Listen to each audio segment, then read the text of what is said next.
সাংবিধানিকভাবে প্রধানমন্ত্রীকে অভাবনীয় ক্ষমতা দেওয়া হয়েছে, আর এতে একনায়কত্ব প্রতিষ্ঠা পেয়েছে। তাই জনগণের আকাঙ্ক্ষার সাথে সঙ্গতি রেখে পুনর্লিখন করতে হবে সংবিধান। রাজধানীতে সেন্টার ফর গভর্নেন্স স্টাডিজের সংলাপে এসব বলেন বক্তারা। তাদের অভিযোগ, অস্বচ্ছ সার্চ কমিটি দিয়ে নির্বাচন কমিশনে নিজেদের লোক বসিয়েছেন শেখ হাসিনা।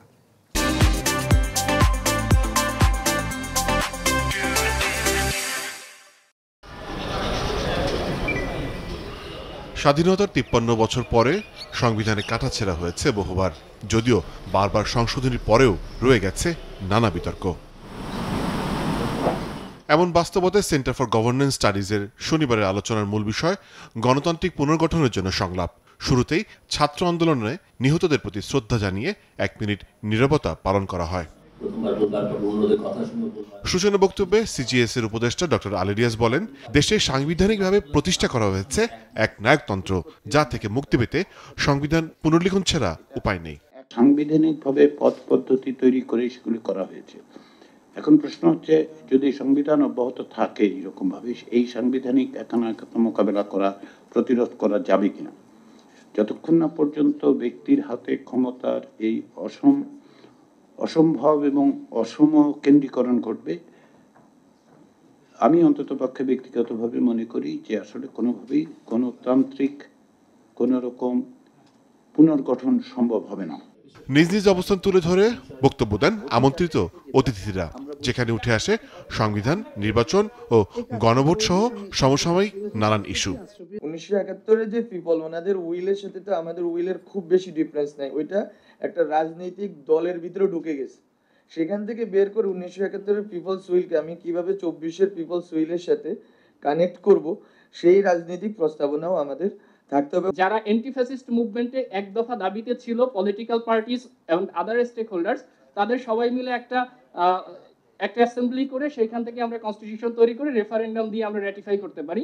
সেকেন্ড করতে পারি, আমরা একটা কনস্টিটিউশন অ্যাসেম্বলি ইলেকশন দিতে পারি। ভবিষ্যতের সংবিধানে কি হওয়া উচিত, বিগত সংবিধানে কি ছিল স্বাধীনতার আগে, এবং পার্শ্ববর্তী ভারত, নেপাল, মালয়েশিয়া, পাকিস্তানে কি আছে আমরা দেখতে পারি। যেমন নেপালের কথাটা আমি বলেই ফেলি, তারা প্রপোর্শনাল রিপ্রেজেন্টেশন করেছে। আর রেভলিউশনারি কাউন্সিল আর মৃত্যুদণ্ড, এটাই কি আমাদের পথ, নাকি যেগুলো আপনারা অনেকেই বলছেন যে আপনারা প্রস্তাবনায় যা বলা আছে আমাদের সংবিধানে, ন্যায় বিচার, সামাজিক ন্যায় বিচার, মানবিক মর্যাদা, সাম্য, এই তিনটা যদি সামনে রাখেন, তাহলে আমার সাবমিশন হচ্ছে এইভাবে প্রক্রিয়া আমাদের যাওয়া ঠিক হচ্ছে না। আরো অনেকজনের মতামত শুনতে হবে, এই প্রক্রিয়াটা আসলে স্বচ্ছভাবে চালাতে হবে, এবং এখানে বিভিন্ন প্রতিনিধি এখানে থাকতে হবে, এক মতের না, এক লিঙ্গের না, এক ধর্মের না। এটা বিএনপির দলীয় ম্যানিফেস্টো এবং তার আমলে 5th অ্যামেন্ডমেন্টের পরে যে আপনার রাষ্ট্রীয় কনস্টিটিউশন, এর দুটো একই মর্মের দিক থেকে। বাংলাদেশি জাতীয়তাবাদ, ইসলাম মুসলিম জাতীয়তা, ইসলাম নামে বাংলাদেশ জাতীয়তাবাদের নামে বয়েলিং ডাউন টু মুসলিম জাতীয়তাবাদ। আপনি লক্ষ্য করুন তো, এইগুলি তো দলীয় কনস্টিটিউশন দিয়ে রাষ্ট্রীয় কনস্টিটিউশন দাবি করে তার এক পাপ, আর মেনে নেওয়া অপরাধ। আপনি বলতে থাকেন, এটা বলতে তো হবে। আমাদের 50 বছর ধরে, আমি নিজে 40 বছর ধরে বলছি, আপনাদের থেকেও তরুণ ছিলাম তখন, কিন্তু এটা হয় নাই।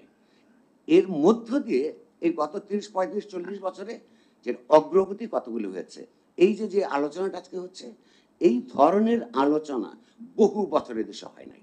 5 বছর মেয়াদ পার্লামেন্টের, 5 বছর আগে কিন্তু তারা কি করলো, শপথ দিয়ে দিছে, 600 এমপি হয়ে গেছে। এতখানি সময় কি বাংলাদেশ পাবে? বাংলাদেশের যে সমাজের যে ভঙ্গুর অবস্থা, বাংলাদেশ সমাজ যে কত বিচ্ছিন্ন, যে আমরা কোনো একটা সোশ্যাল ফাংশনে বসতে পারি না। আমি বলবো যে এই সংবিধানকে যে সব জায়গায় সংশোধন দরকার, সংশোধন করেন, কিন্তু বাতিলের এই লাইনে যাবেন না। তাহলে কিন্তু 10 বছর পর আবার বাতিল হবে, 20 বছর পর আবার বাতিল হবে। বাতিলের লাইনে যাবেন না।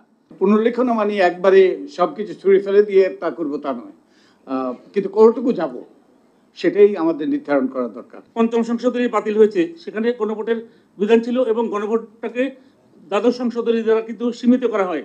দ্বাদশ সংশোধনী তো এখনো বহাল আছে, কিন্তু এই যে পঞ্চদশ সংশোধনী যখন করা হলো, এর পূর্বে কিন্তু অবশ্যই কিন্তু গণভোটের আয়োজনের প্রয়োজন ছিল, কিন্তু সেটা কিন্তু তারা করেন নাই।